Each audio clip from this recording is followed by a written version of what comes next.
ของเมืองน่านเทคโนโลยีกับมนุษย์จุดประกายความคิดสร้างสรรค์สู่การสร้างนวัตกรรมในอนาคตน่านซิมูเลชันแนวทางจัดการขยะที่ยั่งยืนเพื่อตระหนักถึงผลกระทบต่อสังคมเศรษฐกิจและสิ่งแวดล้อมห้องสมบัติน่านย้อนรอยสู่อดีตและความรุ่งเรืองของนครน่านผ่านเงินตราเครื่องเงินและผ้าทองเปิดให้เข้าชมฟรีไม่มีค่าใช้จ่ายตั้งแต่เวลา 9 นาฬิกาถึง 17 นาฬิกาหยุดทุกวันจันทร์และวันนักขัตฤกษ์มาร่วมอนุรักษ์สืบสานสร้างสรรค์ศิลปะวัฒนธรรมและวิทยาศาสตร์ของเมืองน่านคุณค่าที่น่าภาคภูมิใจ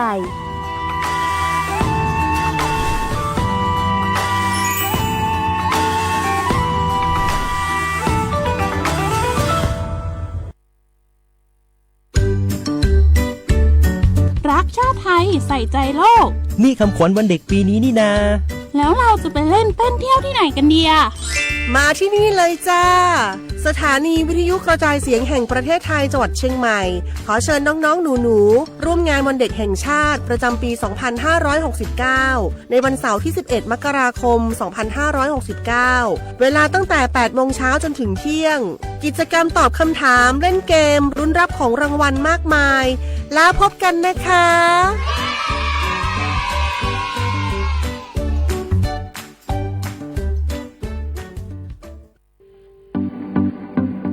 ขอเชิญคุณผู้ฟังพบกับรายการผู้ว่าราชการจังหวัดเชียงใหม่พบประชาชนรายการดีๆที่จะทำให้ทุกคนก้าวทันการพัฒนาจังหวัดเชียงใหม่เป็นประจำทุกวันศุกร์ช่วงเวลา 8 นาฬิกาถึง 9 นาฬิกาที่คลื่น FM 93.25 เมกะเฮิรตซ์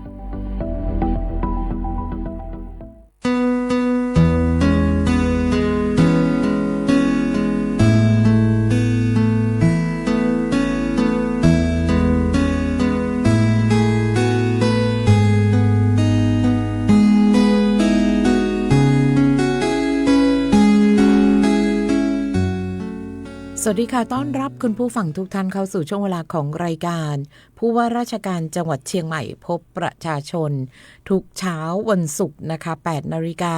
10 นาทีโดยประมาณค่ะจนถึง 9 นาฬิกาทางสถานีวิทยุกระจายเสียงแห่งประเทศไทยจังหวัดเชียงใหม่และวิทยุในเครือข่ายทุกคลื่นความถี่ขอบพระคุณที่ได้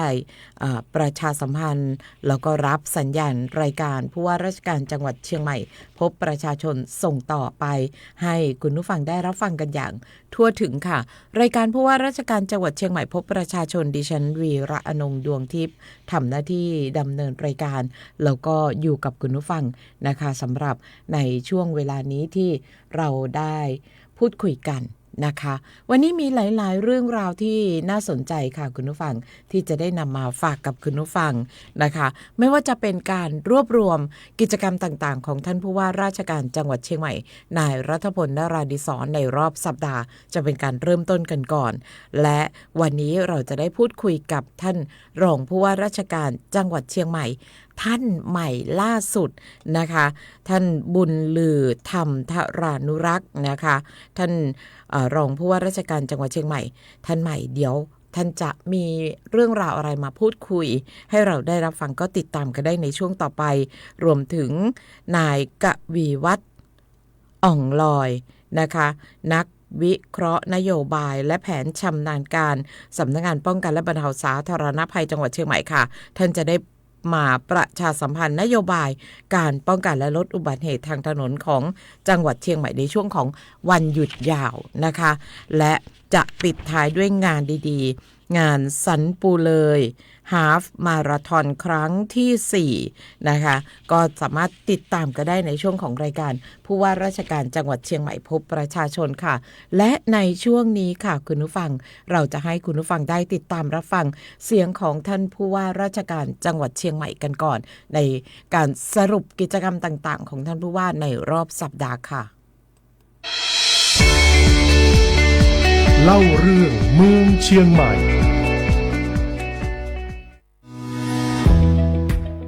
เล่าเรื่องเมืองเชียงใหม่วันนี้นะครับเริ่มกันที่วัดช่างเคียนวัดตัวแทนเชียงใหม่ที่เข้ารับการตรวจประเมินจากคณะกรรมการคัดเลือกวัดโครงการวัดประชารัฐสร้างสุข โดยผู้ว่ารัฐพลนราดีศรพ่อเมืองเชียงใหม่นำหัวหน้าส่วนราชการและประชาชนร่วมต้อนรับพระธรรมรัตนาพรประธานกลางและคณะกรรมการที่ได้มาตรวจติดตามประเมินผลโครงการวัดประชารัฐสร้างสุขประจำหนเหนือที่วัดช่างเคียนตำบลช้างเผือกอำเภอเมืองเชียงใหม่ครับซึ่งได้รับเลือกเป็นตัวแทนวัดของจังหวัดเชียงใหม่ที่ผ่านการคัดเลือกให้เข้ารับการประเมินต่อในระดับภาคเหนือครับโครงการนี้จัดขึ้นเพื่อสร้างสัมพันธภาพที่ดีระหว่างพระภิกษุสามเณรชุมชนและภาคส่วนต่างๆให้เกิดความเข้มแข็งโดยใช้กิจกรรมเชิงพุทธเป็นสิ่งเชื่อมโยงและขยายผลการพัฒนาวัดให้เป็นสถานที่สัปปายะศูนย์กลางการเรียนรู้ในการพัฒนาคนให้มีคุณภาพทั้งเรื่องของสุขภาพกายสุขภาพใจและเป็นศูนย์กลางของชุมชนตามวิถี5 ส.ด้วยครับไทยและอินเดียถือเป็นมิตรประเทศที่มีความสัมพันธ์ที่ดีต่อกันเสมอมาครับที่ผ่านมานายประนตคเนศกงสุลอินเดียประจำจังหวัดเชียงใหม่ก็ได้เข้าเยี่ยมคารวะนายรัฐพลนราดีศรผู้ว่าราชการจังหวัดเชียงใหม่ทั้งสองท่านได้มีการพูดคุยถึงความร่วมมือในการส่งเสริมให้นักท่องเที่ยวชาวอินเดียมาเที่ยวที่จังหวัดเชียงใหม่มีแผนพัฒนาการท่องเที่ยวร่วมกันนอกจากนี้ยังหารือถึงการแลกเปลี่ยนเรียนรู้ด้านการศึกษาวัฒนธรรมเศรษฐกิจการค้าร่วมกันด้วยครับและหวังเป็นอย่างยิ่งว่าในอนาคตจะมีเที่ยวบินตรงจากอินเดียมาที่เชียงใหม่ด้วยนะครับด้านนายฮาราดะมาซารุกงสุลใหญ่ญี่ปุ่นณนครเชียงใหม่ก็ได้เข้าเยี่ยมคารวะผู้ว่าราชการจังหวัดเชียงใหม่ด้วยครับได้หารือความร่วมมือด้านต่างๆทั้งการส่งเสริมการท่องเที่ยวระหว่างเชียงใหม่กับประเทศญี่ปุ่นการแก้ไขปัญหาภัยพิบัติต่างๆเช่นปัญหาสารพิษตกค้างในแม่น้ำกกสถานการณ์หมอกควันไฟป่ารวมถึงปัญหาน้ำท่วมด้วยนะครับในการเดินทางขณะนี้เชียงใหม่มีเที่ยวบินตรงจากโอซาก้ามาเพียง1 เที่ยวบินเท่านั้นนะครับจึงได้เสนอให้มีการเพิ่มเที่ยวบินตรงจากญี่ปุ่นมายังจังหวัดเชียงใหม่เพิ่มขึ้นเพื่อให้เกิดการแลกเปลี่ยนด้านการท่องเที่ยวระหว่างเชียงใหม่และญี่ปุ่นยิ่งขึ้นครับตอนนี้เริ่มเข้าสู่หน้าแล้งแล้วนะครับจังหวัดเชียงใหม่ได้วางมาตรการรับมือกับไฟป่าและฝุ่นละอองขนาดเล็ก PM 2.5 เห็นไวเข้าถึงไวดับไฟไวโดยตั้งเป้าลดจุดความร้อน25%จากค่าเฉลี่ย5 ปีย้อนหลังนะครับซึ่งผู้ว่ารัฐพลนราดีศรและหลายหน่วยงานที่เกี่ยวข้องก็ร่วมกันแถลงถึงการเตรียมความพร้อมในการป้องกันและแก้ไขปัญหาไฟป่าหมอกควันด้วย9 มาตรการสำคัญครับทั้งการเฝ้าระวังการเผาในพื้นที่ป่าการบังคับใช้กฎหมายอย่างเคร่งครัดการควบคุมการเผาและนำเศษวัสดุทางการเกษตรไปแปรรูปเพิ่มมูลค่าแทนการเผาอย่างจริงจังนะครับติดตามเฝ้าระวังการเผาในพื้นที่ชุมชนและการเตรียมจัดหน่วยดูแลประชาชนไม่ว่าจะเป็นห้องปลอดฝุ่นการแจ้งเตือนข้อกฎหมายบทลงโทษและมาตรการต่างๆให้กับประชาชนได้รับทราบและร่วมด้วยช่วยกันในการป้องกันต่อไปครับเชียงใหม่จะมีรถขนส่งสาธารณะ EV Bus ในเขตเมืองแล้วนะครับอบจ.เชียงใหม่โดยนายกพิชัยเลิศพงษ์อดิศรบอกว่าจะเริ่มนำร่อง2 สายทางคือสาย 18 ตั้งแต่สถานีขนส่งผู้โดยสารเชียงใหม่แห่งที่ 2มาที่สถานีรถไฟจังหวัดเชียงใหม่มาถึงอนุสาวรีย์ครูบาศรีวิชัยและสายที่ 20 สถานีขนส่งผู้โดยสารเชียงใหม่แห่งที่ 2ศูนย์ประชุมและแสดงสินค้านานาชาติถึงศูนย์ราชการจังหวัดเชียงใหม่ครับซึ่งผู้ว่ารัฐพลนราดีศรผู้ว่าราชการจังหวัดเชียงใหม่ก็ได้เป็นประธานในการเปิดลงนามบันทึกข้อตกลงในความร่วมมือ MOA ของหน่วยงานต่างๆในช่วงที่ผ่านมานะครับซึ่งโครงการนี้มุ่งพัฒนาระบบขนส่งสาธารณะด้วยรถพลังงานสะอาดหรือ EV Bus ในเขตเมืองหวังยกระดับคุณภาพชีวิตของคนเชียงใหม่แก้ไขปัญหาสิ่งแวดล้อมให้เชียงใหม่เป็น Smart City และเมืองมรดกโลกด้วยครับชาวเชียงใหม่และนักท่องเที่ยวก็รอใช้บริการกันนะครับและในครั้งต่อไปจะมีเรื่องที่น่าสนใจเกี่ยวกับการขับเคลื่อนและพัฒนาจังหวัดเชียงใหม่ในด้านใดมาบอกมาเล่าก็ขอเชิญติดตามได้กับเล่าเรื่องเมืองเชียงใหม่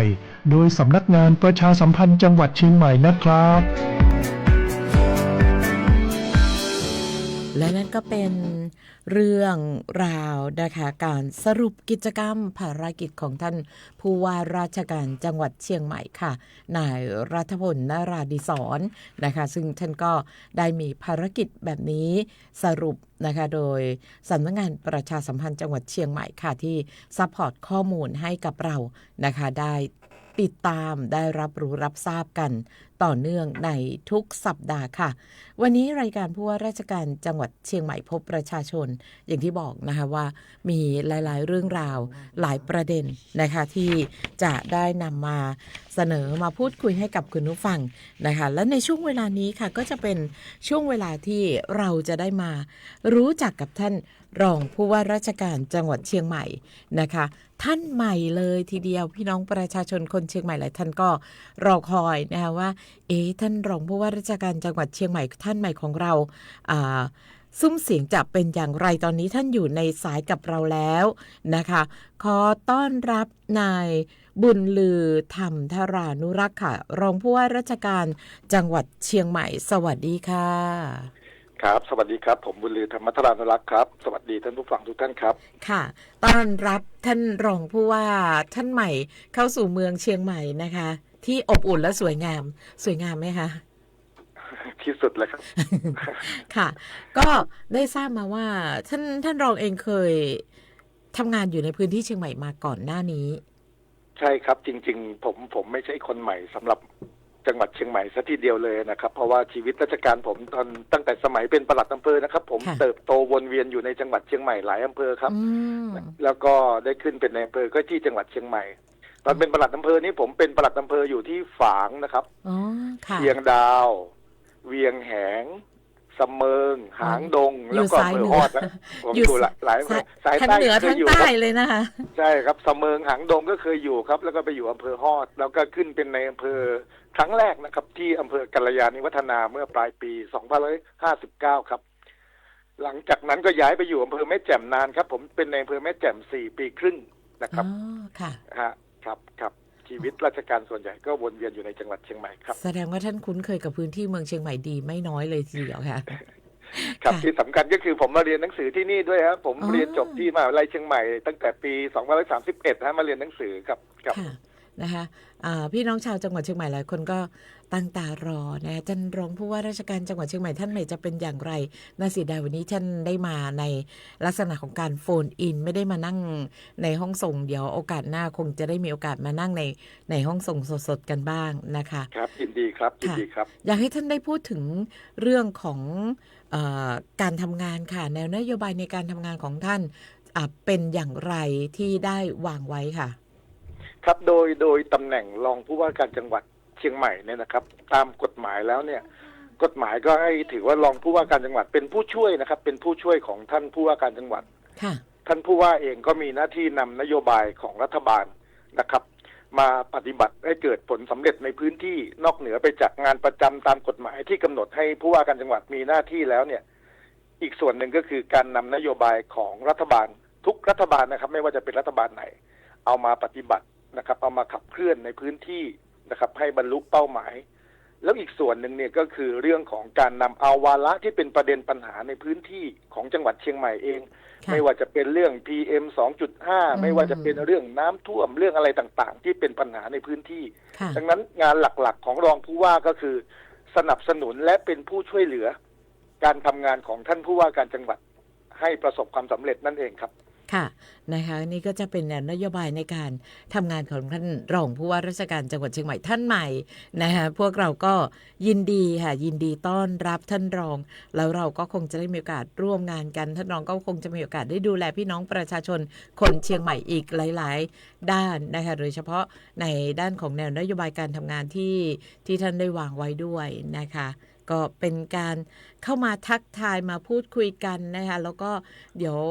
ในช่วงนี้ท่านลองมีอะไรที่จะฝากส่งท้ายถึงพี่น้องประชาชนกันบ้างค่ะครับในช่วงนี้ก็ใกล้เป็นวันสิ้นปีเก่าต้อนรับปีใหม่แล้วนะครับเราจะส่งท้ายปีมะเสงนะครับ งูเล็กแล้วก็จะเข้าสู่มะเมียนะครับปีม้าแล้วเขาก็บอกว่าปีนี้เป็น มะเมียธาตุไฟด้วยก็จะเป็นม้าที่มีพลังนะครับก็ขอส่งท้ายปีเก่าต้อนรับปีใหม่แล้วก็ขอให้พี่น้องประชาชนชาวจังหวัดเชียงใหม่นะครับได้มีพลังที่จะขับเคลื่อนนะครับการใช้ชีวิตในปี 2569 อย่างมีพลังนะครับแล้วก็เชิญชวนนะครับทุกท่านร่วมสวดมนต์ข้ามปีนะครับถ้าอยู่ในเมืองเชียงใหม่ก็มีพระอารามหลวงถึง10วัดด้วยกันนะครับสำหรับพี่น้องประชาชนที่อยู่ในอำเภอต่างๆทั้ง25อำเภอเนี่ยครับวัดใกล้บ้านท่านวัดที่ท่านศรัทธานะครับก็ไปร่วมสวดมนต์ข้ามปีกันแล้วก็ขอให้พี่น้องชาวจังหวัดเชียงใหม่มีแต่ความสุขนะครับมีความก้าวหน้ามีพลังแล้วก็ที่สำคัญก็คือมีเงินทองจับจ่ายใช้สอยอย่างไม่ขาดมือในปี 2569 ครับค่ะต้องขอบพระคุณท่านรองมากๆนะคะโอกาสหน้าเราคงได้มีโอกาสมานั่งพูดคุยกันในห้องส่งนะคะพร้อมกับพบปะกับคุณผู้ฟังพี่น้องประชาชนคนเชียงใหม่กันด้วยขอบพระคุณมากๆค่ะสวัสดีค่ะสวัสดีครับสวัสดีครับค่ะและนั่นก็เป็นเสียงของท่านรองผู้ว่าราชการจังหวัดเชียงใหม่นายบุญลือธรรมธรานุรักษ์นะคะท่านรองผู้ว่าราชการจังหวัดเชียงใหม่ท่านใหม่ที่ท่านจะเข้ามาดูในเรื่องของเศรษฐกิจในพื้นที่จังหวัดเชียงใหม่แล้วก็ท่านก็ได้นำเสนอแนวนโยบายในการทำงานของท่านนะคะท่านรองก็เป็นหนึ่งในผู้ที่คุ้นเคยนะกับเมืองเชียงใหม่เพราะว่าท่านได้ทำงานในพื้นที่จังหวัดเชียงใหม่หลายอำเภออย่างที่ได้เล่าสู่กันฟังนะคะไม่ว่าจะเป็นตั้งแต่เป็นปลัดอำเภอนะคะจนมาถึงเป็นนายอำเภอและสุดท้ายท่านก็ได้มาในตำแหน่งของรองผู้ว่าราชการจังหวัดเชียงใหม่นะคะเดี๋ยวในช่วงต่อไปค่ะคุณผู้ฟังเราจะคุยกันถึงเรื่องของนโยบายการป้องกันและลดอุบัติเหตุทางถนนของจังหวัดเชียงใหม่นะคะซึ่งแน่นอนว่าในวันหยุดยาวแบบนี้นะคะนักท่องเที่ยวก็จะให้ความสนใจที่จะเข้ามาเที่ยวในเมืองเชียงใหม่กันนะคะเดี๋ยวเราจะได้พูดคุยกับทางด้านของ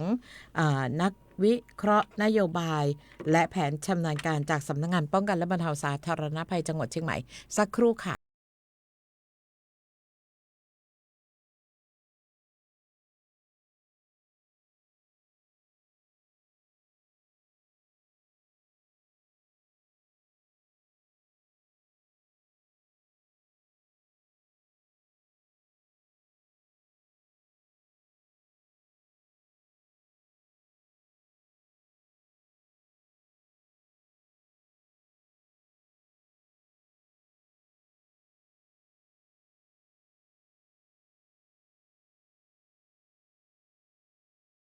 ราชการจังหวัดเชียงใหม่พบประชาชน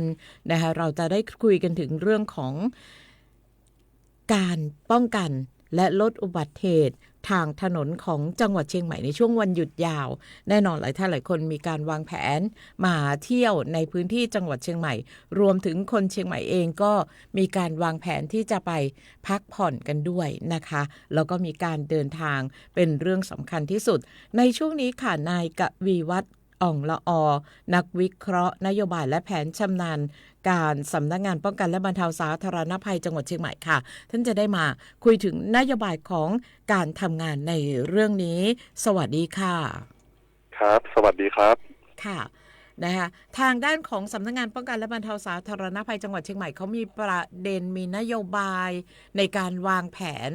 นะคะเรื่องของการเดินทางเรื่องของการลดอุบัติเหตุในช่วงของวันหยุดยาวส่งท้ายปีเก่าต้อนรับปีใหม่กันอย่างไรบ้างเรียนเชิญให้คุณกวีวัฒน์ได้เล่าให้คุณผู้ฟังหรือว่าพี่น้องประชาชนได้รับทราบค่ะครับก่อนอื่นนะครับก็จะขอพูดถึงสถิติอุบัติเหตุ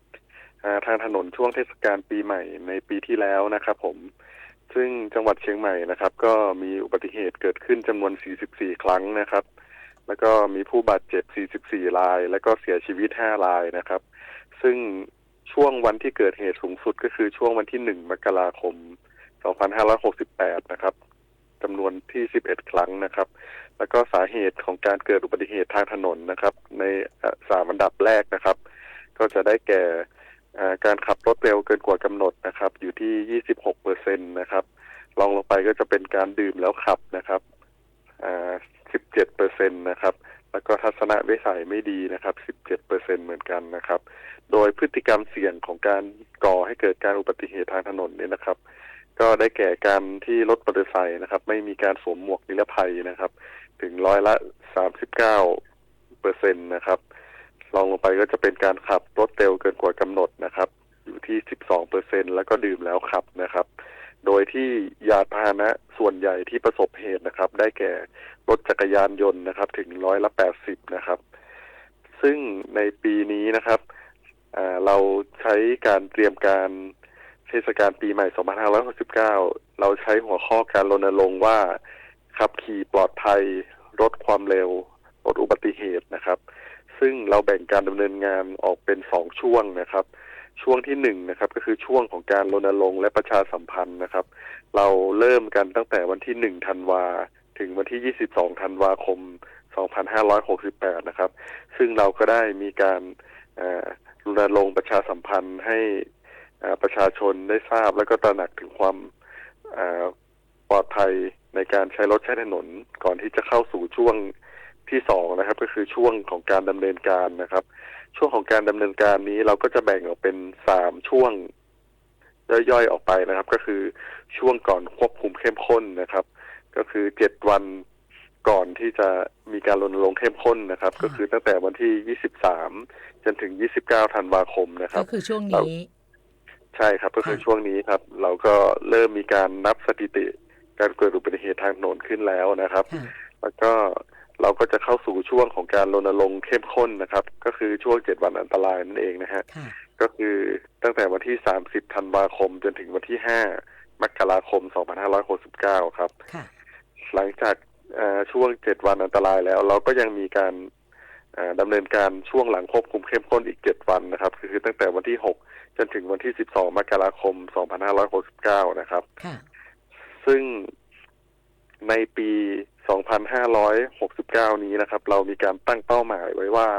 เราจะต้องมีการลดการเกิดอุบัติเหตุการบาดเจ็บและเสียชีวิตให้ลดลงน้อยกว่า5%ของค่าเฉลี่ย3ปีย้อนหลังนะครับก็คือตัวเลขอยู่ที่เราจะต้องไม่มีการเกิดอุบัติเหตุน้อยกว่า56ครั้งนะครับแล้วก็ผู้บาดเจ็บต้องน้อยกว่า57รายแล้วก็การเสียชีวิตเนี่ยจะต้องน้อยกว่า5รายนะครับครับในส่วนของมาตรการหลักที่เราจะดำเนินการนะครับเราจะแบ่งอยู่ที่5ด้านหลักๆนะครับก็คือด้านที่1เป็นด้านการบริหารจัดการนะครับเรามีการตั้งศูนย์ปฏิบัติการป้องกันและลดอุบัติเหตุทางถนนช่วงเทศกาลปีใหม่2569นะครับในทุกระดับนะครับไม่ว่าจะเป็นในระดับของจังหวัดแล้วก็ระดับของอำเภอรวมไปถึงระดับขององค์กรปกครองส่วนท้องถิ่นนะครับซึ่งก็จะมีการประชุมคณะกรรมการในทุกๆวันนะครับเพื่อที่จะดูสถานการณ์แล้วก็ปรับเปลี่ยนการดำเนินการปฏิบัติการในทุกๆวันนะครับให้เข้ากับสถานการณ์ที่เกิดขึ้นนะครับรวมถึงมีการจัดทำแผนนะครับทั้งทุกระดับเลยนะครับผมในส่วนของการตั้งจุดตรวจบูรณาการนะครับเราก็จะมีการตั้งจุดตรวจอยู่ที่41จุดนะครับครอบคลุมทั้ง25อำเภอนะครับและก็จุดตรวจเนี่ยสามารถที่จะปรับเปลี่ยนให้เข้ากับตามบริบทของพื้นที่ได้ด้วยนะครับนอกจากนี้นะครับเราก็ยังจะดำเนินมาตรการเชิงรุกนะครับได้แก่การทำประชาคมหมู่บ้านการเคาะประตูบ้านดำเนินการด่านครอบครัวด่านชุมชนนะครับรวมไปถึงการจัดกิจกรรมทางศาสนา1อำเภอ1กิจกรรมด้วยนะครับในด้านที่2นะครับเราก็จะมีการลดปัจจัยเสี่ยงของทางถนนและสภาพแวดล้อมนะครับก็คือเราจะให้หน่วยงานที่เกี่ยวข้องนะครับสำรวจตรวจสอบลักษณะกายภาพของถนนที่เป็นจุดเสี่ยงหรือจุดอันตรายนะครับหรือจุดที่เกิดอุบัติเหตุบ่อยครั้งนะครับรวมไปถึงการปรับปรุงแก้ไขให้มีความปลอดภัยนะครับในส่วนของสภาพแวดล้อมนะครับเราก็จะตรวจสอบสิ่งอันตรายข้างทางนะครับปรับปรุงสัญญาณไฟต่างๆสัญญาณป้ายต่างๆนะครับให้มีความปลอดภัยและพร้อมใช้งานอยู่เสมอนะครับแล้วก็ในส่วนของจุดตัดทางรถไฟก็จะเป็นจุดสำคัญที่เราจะให้ความสำคัญนะครับก็คือจะมีการปรับปรุงภูมิทัศน์ข้างทางรถไฟให้มีความปลอดภัยยิ่งขึ้นนะครับผม ในส่วนของมาตรการที่3นะครับก็คือมาตรการการลดปัจจัยเสี่ยงทางด้านของยานพาหนะนะครับก็โดยสำนักงานขนส่งจังหวัดเชียงใหม่นะครับก็จะมีการควบคุมรถโดยสารสาธารณะนะครับให้ปฏิบัติตามกฎระเบียบอย่างเคร่งครัดนะครับโดยพนักงานขับรถแล้วก็พนักงานขับรถแล้วก็รถทุกคันนะครับจะต้องมีการตรวจเช็คสภาพแล้วก็พนักงานขับรถจะต้องมีแอลกอฮอล์เป็นศูนย์นะครับปลอดสิ่งเสพติดปลอดแอลกอฮอล์ด้วยนะครับรวมไปถึงรถตู้นะครับหรือรถขนส่งนะครับก็จะมีการให้ทำประกันภัยภาคบังคับแล้วก็ใช้ระบบ GPS นะครับในการติดตามควบคุมความเร็วให้มีการใช้ความเร็วตามกำหนดนะครับนอกจากนี้นะครับก็ยังมีการรณรงค์ให้ตรวจสภาพรถยนต์ก่อนออกเดินทางทุกครั้งนะครับโดยสำนักงานขนส่งจังหวัดเชียงใหม่ก็จะมีโครงการในการตรวจสภาพรถให้กับประชาชนได้ฟรีที่สำนักงานขนส่งจังหวัดเชียงใหม่นะครับในส่วนมาตรการที่4นะครับก็จะเป็นมาตรการด้านผู้ใช้รถใช้ถนนอย่างปลอดภัยนะครับก็จะเป็นเกี่ยวกับเรื่องของการบังคับใช้กฎหมายนะครับการบังคับใช้กฎหมายเนี่ยเราก็จะเน้นการขับรถเร็วเกินกว่ากำหนดการป้องปรามการดื่มแล้วขับนะครับรวมไปถึงการใช้ยาเสพติดหรือของมึนเมาต่างๆด้วยนะครับรวมไปถึงที่เราให้ความสำคัญก็คือถ้ามีอุบัติเหตุเกิดขึ้นกับ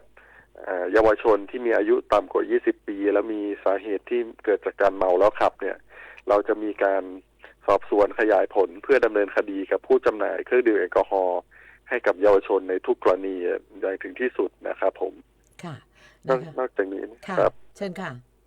นอกจากนี้นะครับก็ยังมีมาตรการสุดท้ายคือมาตรการที่5นะครับก็คือมาตรการด้านการช่วยเหลือหลังการเกิดเหตุนะครับก็จะเป็นการจัดเตรียมความพร้อมของโรงพยาบาลแพทย์พยาบาลนะครับแล้วก็หน่วยบริการการแพทย์ฉุกเฉินให้มีความพร้อมทางด้านการสั่งการประสานงานตลอด24ชั่วโมงนะครับรวมไปถึงการสำรองโลหิตฉุกเฉินให้มีความเพียงพอในกรณีที่มีอุบัติเหตุเกิดขึ้นนะครับผมอันนี้ก็จะเป็นมาตรการที่เราจะดำเนินการในช่วงเทศกาลปีใหม่ทั้ง5ด้านนะครับของจังหวัดเชียงใหม่ครับค่ะนะคะนี่ก็จะเป็นมาตรการหลักๆเลยนะคะที่ทางด้านของสำนักงานป้องกันและบรรเทาสาธารณภัยจังหวัดเชียงใหม่เราได้มีการวางมาตรการเหล่านี้แล้วก็ในช่วงนี้ก็มีการออกมาทำงานมารณรงค์ให้เกิดความปลอดภัยที่สุดในช่วงของการส่งท้ายปีใช่ไหมคะครับถูกต้องครับผมค่ะมีอะไรที่จะฝากส่งท้ายถึงคุณผู้ฟังที่กำลังติดตามรับฟังค่ะครับในส่วนของจังหวัดเชียงใหม่นะครับก็มีความพร้อมนะครับที่จะดูแลนักท่องเที่ยวและก็ประชาชนที่อยู่ในจังหวัดเชียงใหม่นะครับที่จะเดินทางเข้ามาในจังหวัดเชียงใหม่เราก็มีการทำงานอยู่ทุกวันนะครับไม่มีวันหยุดนะครับในช่วงของเทศกาลปีใหม่นะครับเพื่อที่จะให้ประชาชนได้เกิดความมั่นใจและก็เกิดความปลอดภัยนะครับในการเดินทางเข้ามาใช้ชีวิตในจังหวัดเชียงใหม่นะครับแล้วก็ให้เกิดความสุขในช่วงเทศกาลปีใหม่ที่จะถึงนี้ครับผมค่ะวันนี้ขอบพระคุณคุณกวีวัฒน์มากๆนะคะแล้วก็ในช่วงของการส่งท้ายปีเราอาจจะได้มีการพูดคุยเราอาจจะได้มีการรายงานพิเศษร่วมกันนะคะครับผมค่ะขอบพระคุณค่ะสวัสดีค่ะครับสวัสดีครับค่ะและนั่นก็จะเป็นเสียงจากทางด้านของสำนักงานป้องกันและบรรเทาสาธารณภัยจังหวัดเชียงใหม่นะคะจะเป็นคุณกวีวัฒน์อ่องละอ่อนะคะที่ท่านได้มาพูดคุยกันถึงเรื่องของนโยบายในการป้องกันและลดอุบัติเหตุทางถนนของจังหวัดเชียงใหม่โดยเฉพาะในช่วงวันหยุดยาวแบบนี้นะคะเอาละค่ะในตอนนี้ช่วงนี้นะคะเป็นอีกหนึ่งเรื่องสำหรับรายการผู้ว่าราชการจังหวัดเชียงใหม่พบประชาชนนะคะและท่านก็ได้มานั่งออกอากาศสดๆกันในห้องส่งเลยสำหรับวันนี้นะคะต้อนรับทีมจากทางเทศบาลตำบลสันปุเลยค่ะโดยท่านปลัดเทศบาลตำบลสันปุเลยนะคะนายจิระพงษ์เวลุสาโรจน์นะคะท่านก็จะได้มาพูดคุยถึงเรื่องของงานสันปุเลยฮาล์ฟมาราธอนครั้งที่4พูดเองไม่รู้รายละเอียดแน่นอนนะคะเพราะนั้นก็ต้องอาศัยเจ้างานค่ะเจ้าของงานได้มาพูดคุยกันตอนนี้ท่านปลัดเทศบาลตำบลสันปุเลยท่านนั่งอยู่ในห้องส่งกับเราแล้วสวัสดีค่ะค่ะ ซึ่งในช่วงนี้นะคะเราก็จะได้คุยกันนะคะถึงเรื่องของงานดีๆที่ตำบลสันปูเลยอำเภอดอยสะเก็ดจังหวัดเชียงใหม่นะคะตอนนี้ท่านได้อยู่ในห้องส่งกับเราแล้วนะคะแล้วท่านก็จะได้พูดคุยค่ะถึงงานดีๆที่กำลังจะมีขึ้นนะคะในงานสันปูเลยฮาล์ฟมาราธอนครั้งที่4ค่ะเรียนเชิญค่ะครับสวัสดีผู้ชมที่อยู่ทางบ้านทุกท่านนะครับก็ทางเทศบาลตำบลสันปูเลยนะครับก็ได้กำหนดจัดงานวิ่งสันปูเลยฮาล์ฟมาราธอนครั้งที่4นะครับกำหนดขึ้นในวันอาทิตย์ที่28ธันวาคม2568ก็คือวันพรุ่งนี้นะครับ28นะคะภายใต้โครงการส่งเสริมการออกกำลังกายเดินวิ่งเพื่อสุขภาพประจำปี2568นะครับซึ่งโครงการนี้เราได้ให้จัดโครงการขึ้นเพื่อให้พี่น้องประชาชนในตำบลสันปูเลยนะครับแล้วก็ประชาชนทั่วไปนะครับที่สนใจการออกกำลังกายด้วยวิธีการเดินวิ่งนะครับเข้ามาร่วมโครงการนะครับซึ่งตอนนี้มีผู้เข้าร่วมโครงการที่แจ้งความประสงค์ไว้จำนวน 1,400 คนโอ้โหไม่น้อยเลยนะคะค่ะทั้งคนภายในตำบลและคนบุคคลภายนอกทั่วไปนะครับก็กิจกรรมของเราจะมี3ประเภทนะครับหนึ่งคือวิ่งฟันรัน5กิโลเมตรมีผู้เข้าร่วมประมาณ675คนนะครับประเภทที่2คือมินิมาราธอน 10.5 กิโลเมตรนะครับมีผู้เข้าร่วมโครงการประมาณ270คนนะครับแล้วก็ฮาล์ฟมาราธอน21 กิโลเมตรประมาณ130คนนะครับซึ่งตอนนี้เรามีความพร้อมเตรียมความพร้อมแล้วนะครับกำหนดการก็คือตั้งแต่วันนี้ไปนะครับจะมีการมอบบิ๊บคือหมายเลขประจำตัวนักวิ่งนะครับพร้อมเสื้อให้กับผู้ที่สมัครวิ่งไว้นะครับประชาชนทั่วไปรับได้วันนี้ตั้งแต่เวลา 10 นาฬิกาถึง 16 นาฬิกานะครับส่วนนักวิ่งที่วิ่งบุคคลภายนอกนะครับที่สมัครวิ่งไว้ก็รับเสื้อพร้อมบิ๊บได้ตั้งแต่วันพรุ่งนี้ครับในวันพรุ่งนี้นะครับสถานที่ที่สำนักงานเทศบาลตำบลสันปูเลยครับไปที่สำนักงานเทศบาลตำบลสันปูเลยนะคะทั้ง2เงื่อนไขทั้ง2กลุ่มก็คือทั้งวันนี้แล้วก็วันพรุ่งนี้ครับค่ะส่วนกำหนดการในวันวิ่งนะครับก็จะปล่อยตัวนักวิ่งประเภทฮาล์ฟมาราธอนเวลา 05.00 น.นะครับในเช้าวันอาทิตย์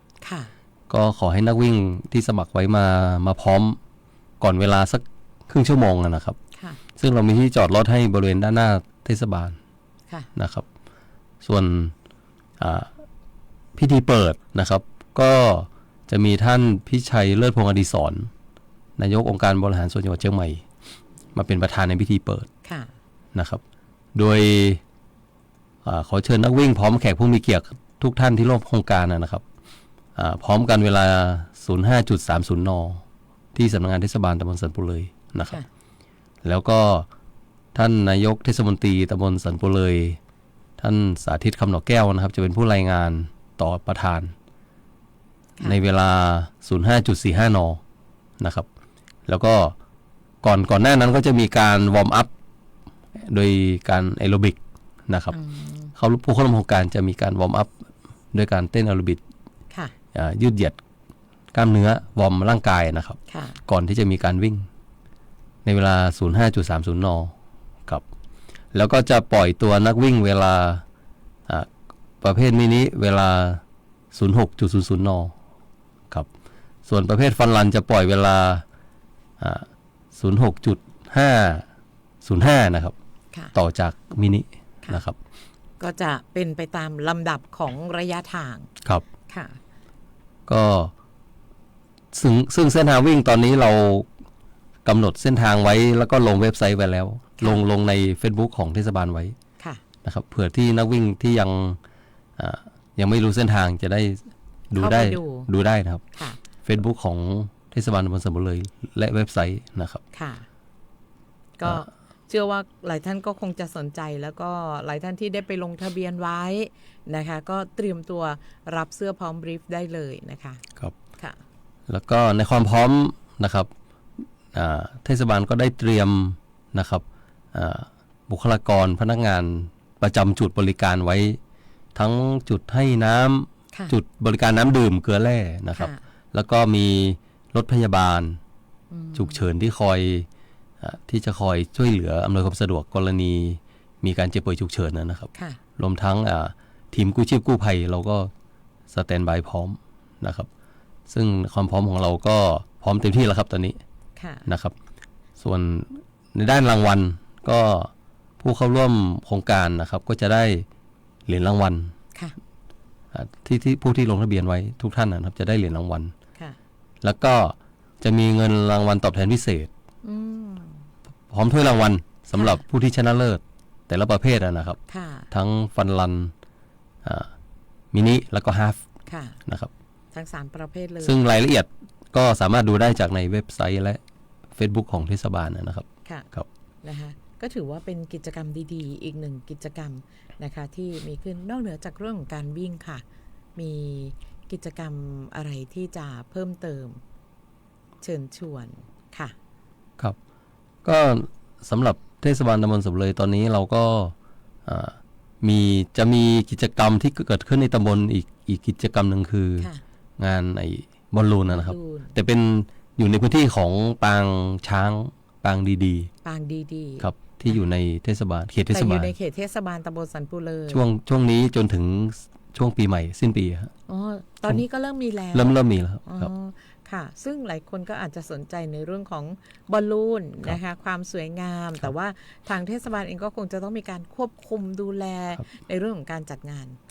ค่ะมีการดูแลในเรื่องของการจัดงานนี้อย่างไรกันบ้างค่ะก็ได้เตรียมพร้อมทีมที่จะอำนวยความสะดวกนะครับแล้วก็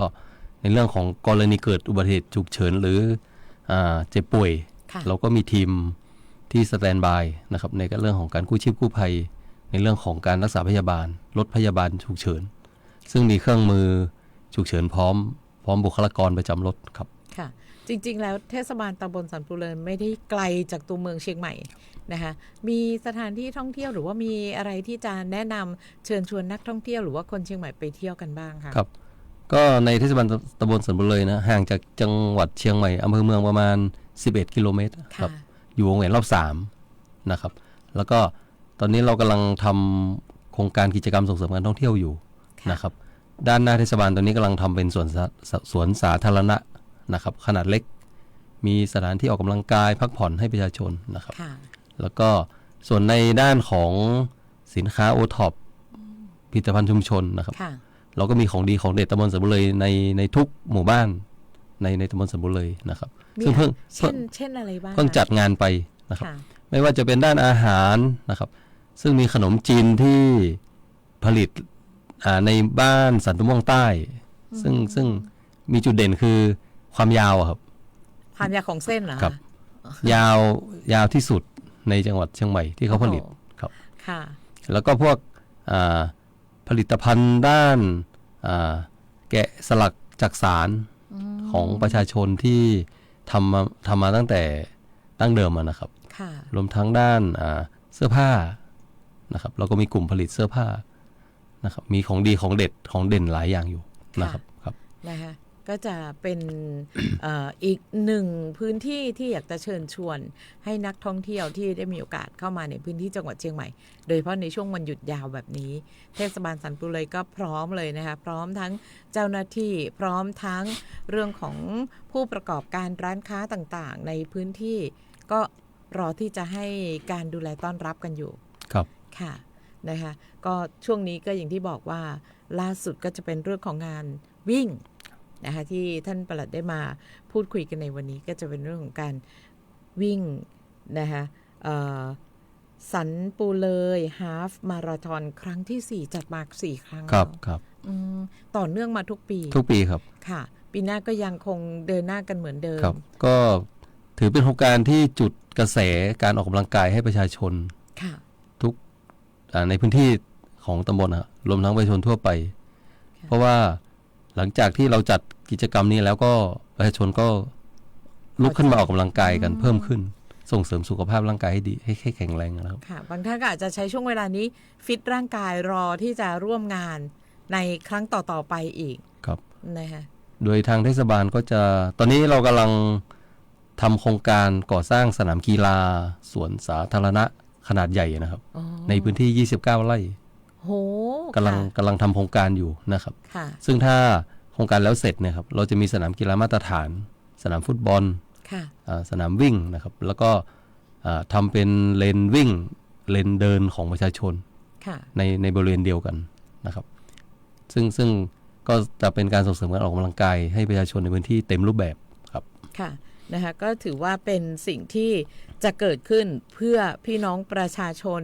นะคะไม่ว่าจะเป็นพี่น้องประชาชนในเขตเทศบาลตำบลสันปูเลยอำเภอดอยสะเก็ดหรือจะเป็นพี่น้องประชาชนทั่วไปก็สามารถที่จะไปใช้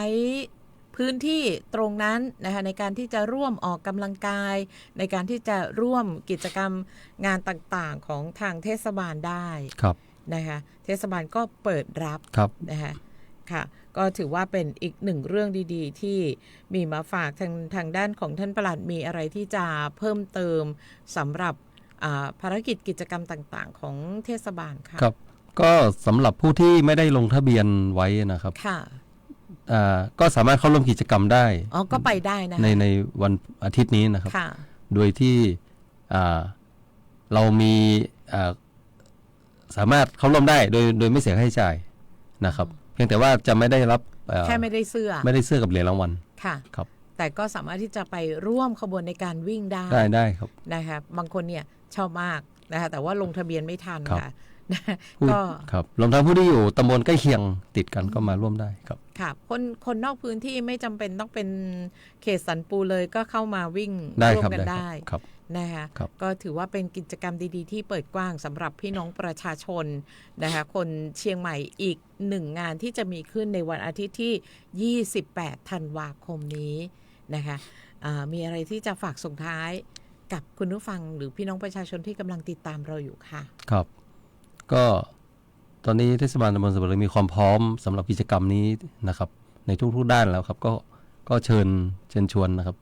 พี่น้องประชาชนมาร่วมกิจกรรมกันให้เยอะๆครับค่ะนะคะวันนี้ขอบพระคุณท่านปลัดเทศบาลตำบลสันปูเลยมากๆนะคะคุณจิระพงษ์เวลุสาโรที่ได้มานั่งคุยกับเราในช่วงเวลาของรายการผู้ว่าราชการจังหวัดเชียงใหม่พบประชาชนโอกาสหน้ามีเรื่องราวข่าวสารที่อยากจะให้เราได้ประชาสัมพันธ์ท่านปลัดสามารถที่จะส่งมาที่เราได้เลยนะคะครับขอบคุณครับค่ะขอบพระคุณค่ะสวัสดีค่ะค่ะและนั่นก็จะเป็นเสียงจากท่านปลัดนะคะเทศบาลตำบลสันปูเลยอำเภอดอยสะเก็ดจังหวัดเชียงใหม่นะคะซึ่งก็เป็นอีกหนึ่งพื้นที่ที่อยู่ไม่ห่างไกลจากอำเภอเมืองใช้เวลาเดินทางที่สะดวกง่ายและรวดเร็วค่ะพร้อมกับกิจกรรมดีๆอีกมากมายสถานที่ท่องเที่ยวที่น่าสนใจอีกหลายๆสิ่งหลายๆอย่างที่สามารถติดตามได้ค่ะพักสักครู่เดี๋ยวกลับมาส่งท้ายรายการกันค่ะ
คุณผู้ฟังยังอยู่ในช่วงเวลาของรายการผู้ว่าราชการจังหวัดเชียงใหม่พบประชาชนนะคะสถานีวิทยุกระจายเสียงแห่งประเทศไทยจังหวัดเชียงใหม่ค่ะซึ่งในช่วงท้ายวันนี้นะคะข่าวฝากจากทางสวท.ฝางพื้นที่อำเภอฝางค่ะโดยคุณสุชยามหาอินทร์นะคะผู้อำนวยการสถานีวิทยุกระจายเสียงแห่งประเทศไทยอำเภอฝางจังหวัดเชียงใหม่ค่ะก็ประชาสัมพันธ์นะคะสำหรับการเปิดรับสมัครนะคะโครงการงานร้อยใจรักฮาล์ฟมาราธอนครั้งที่4ชิงถ้วยพระราชทานสมเด็จพระเจ้าลูกเธอเจ้าฟ้าพัชรกิติยาภานเรนทิราเทพยวดีกรมหลวงราชสารินีสิริพัฒน์มหาวัชราชธิดาค่ะนะคะซึ่งคุณผู้ฟังสามารถที่จะสมัครกันได้นะคะไม่ว่าจะเป็นทางออนไลน์นะคะที่shottrainer นะคะ .me นะคะหรือสมัครด้วยตัวเองที่จุดรับสมัครลงทะเบียนสมัครด้วยตนเองนะคะสถานที่รับสมัครก็คือที่กาดหลวงร้อยใจรักค่ะตำบลท่าตอนอำเภอแม่อายจังหวัดเชียงใหม่นะคะก็สามารถที่จะสมัครกันได้นะคะแล้วก็เขาก็จะมีการวิ่งนะคะก็จะได้วิ่งกันในกิจกรรมดีๆนี้นะคะร้อยใจรักฮาล์ฟมาราธอนนะซึ่งคุณผู้ฟังสามารถที่จะติดต่อนะคะหารายละเอียดเพิ่มเติมกันได้ที่เพจขององค์การบริหารส่วนตำบลศพเปิงก็ได้นะคะซึ่งในคุณผู้ฟังติดตามรายละเอียดเพิ่มเติมกันได้เลยนะคะสำหรับงานนี้นะคะที่ท่าตอนนะคะก็จะเป็นอีกหนึ่งกิจกรรมดีๆที่มีมาฝากกับคุณผู้ฟังค่ะในช่วงเวลาของรายการผู้ว่าราชการจังหวัดเชียงใหม่พบประชาชนเขารับสมัครจนถึงวันที่27ธันวาคมต้องขออภัยด้วยอาจจะดูไม่ค่อยสะดุดบ้างนะคะร้อยใจรักฮาล์ฟมาราธอนครั้งที่4ชิงถ้วยพระราชทานนะคะถ้วยรางวัลชนะเลิศระยะ21กิโลเมตรในแต่ละรุ่นอายุชายและหญิงแล้วก็อีกรางวัลก็จะเป็นถ้วยรางวัลชนะเลิศระยะ10กิโลเมตรในแต่ละรุ่นอายุชายและหญิงนะคะรายได้ไม่หักค่าใช้จ่ายค่ะสมทบทุนการจัดซื้ออุปกรณ์ทางการแพทย์โรงพยาบาลแม่อายแล้วก็ช่วยเหลือผู้ยากไร้ผู้ด้อยโอกาสของกิ่งกาชาติอำเภอแม่อายค่ะสำหรับโครงการร้อยใจรักนะคะที่ตำบลท่าตอนอำเภอแม่อายจังหวัดเชียงใหม่นะคะคุณผู้ฟังรับสมัครได้จนถึงวันที่27ธันวาคมสอบถามรายละเอียดเพิ่มเติมได้ทาง Facebook ร้อยใจรักฮาล์ฟมาราธอนนะคะหรือจะเป็นโทรศัพท์095-495-2554และ094-504-5283นะคะกิจกรรมอีกหนึ่งกิจกรรมดีๆที่มีมาฝากกับคุณผู้ฟังนะสำหรับผู้รักสุขภาพบางท่านบอกว่าอากาศดีๆแบบนี้ไปวิ่งในพื้นที่ที่มีอากาศเย็นๆแบบนี้ก็จะ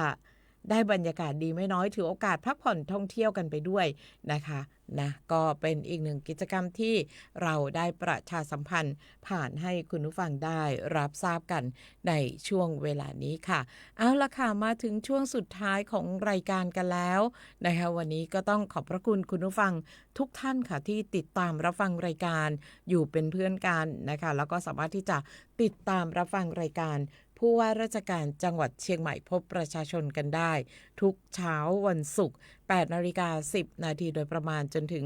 9:00 น.ทางสถานีวิทยุกระจายเสียงแห่งประเทศไทยจังหวัดเชียงใหม่และทุกคลื่นความถี่ที่รับสัญญาณรายการผู้ว่าราชการจังหวัดเชียงใหม่พบประชาชน ออกอากาศให้คุณผู้ฟังได้รับฟังกันอย่างทั่วถึงดิฉันวีระอนงค์ดวงทิพย์ค่ะทำหน้าที่ดำเนินรายการลาคุณผู้ฟังไปก่อนนะคะแล้วเราจะกลับมาพบกันใหม่สัปดาห์หน้านะคะสำหรับวันนี้สวัสดีค่ะ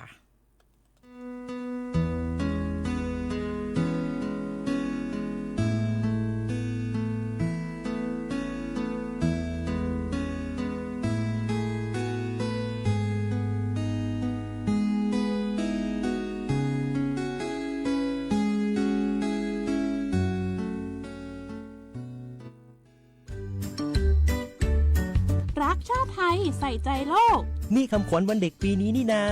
แล้วเราจะไปเล่นเต้นเที่ยวที่ไหนกันดีอะ มาที่นี่เลยจ้าสถานีวิทยุกระจายเสียงแห่งประเทศไทยจังหวัดเชียงใหม่ขอเชิญน้องๆหนูๆร่วมงานวันเด็กแห่งชาติประจำปี 2569 ในวันเสาร์ที่ 11 มกราคม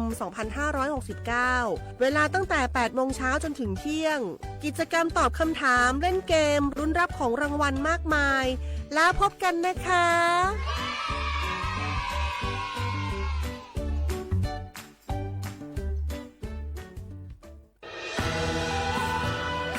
จากศาลากลางจังหวัดน่านหลังเก่าพัฒนาสู่การเป็นศูนย์การเรียนรู้นันทศิษย์ป่าคารโดยมูลนิธิรักป่าน่านนับเป็นพระมหากรุณาธิคุณที่สมเด็จพระกนิษฐาธิราชเจ้ากรมสมเด็จพระเทพรัตนราชสุดาสยามบรมราชกุมารีได้พระราชทานนามนันทศิษย์ป่าคารอันหมายถึงอาคารแห่งความรู้ทุกแขนงของจังหวัดน่านภายในประกอบด้วยห้องนิทรรศการเฉลิมพระเกียรติรัชกาลที่ 9 แสดงพระราชประวัติและพระราชกรณียกิจของพระผู้ทรงเป็นพลังแห่งแผ่นดินและต้นแบบของความเพียรรถพระที่นั่งอนุสรณ์แห่งการเสด็จเยี่ยมราษฎรในถิ่นทุรกันดารทั่วทุกภูมิภาคของไทยพิพิธภัณฑ์ศาลากลางจังหวัดน่านความทรงจำของอาคารหลังเก่าและการอนุรักษ์สิ่งสำคัญของเมืองน่านเทคโนโลยีกับมนุษย์จุดประกายความคิดสร้างสรรค์สู่การสร้างนวัตกรรมในอนาคตน่านซิมูเลชันแนวทางจัดการขยะที่ยั่งยืนเพื่อตระหนักถึงสถานีวิทยุกระจาย